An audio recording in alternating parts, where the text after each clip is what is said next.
कोई भी चीज़ हम कर लें, चाहे वो प्रोफेशनल लाइफ हो, चाहे वो पर्सनल लाइफ हो, हम हमेशा नेगेटिव सोचने की पहले कोशिश करते हैं, which is not a good thing, क्योंकि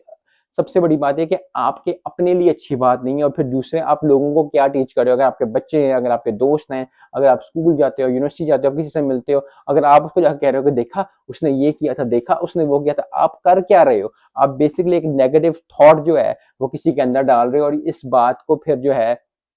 चेंज करने में कम से कम बहुत ज़्यादा देर लग जाती है। कुछ लोगों को थोड़ी देर लगती है, कुछ लोगों को ज़्यादा देर लगती है, लेकिन जहाँ तक मैंने देखा है ज़्यादा देर ही लगती है। कोई भी नेगेटिव थॉट हो, कोई भी चीज़ हो, आप उसको मत देखें, मत करें। अगर आपको पता है कि ये बंदा गलत कर रहा है, तो उसको उससे अलग हो जाइए, क्योंकि आपको अपना सुकून जो है, क्योंकि at the end of the day हर कोई जो है वो सुकून की तलाश में होता है, और सुकून आपको मिलता कब है? जब आप जो है एक अपनी लाइफ गुजारते हो, लेकिन वो लाइफ गुजारने का ये होता है कि आप पॉजिटिविटी की तरफ राइट गुजारते हो। अगर कोई चीज़ नेगेटिव हो भी जाती है, तो आपका जो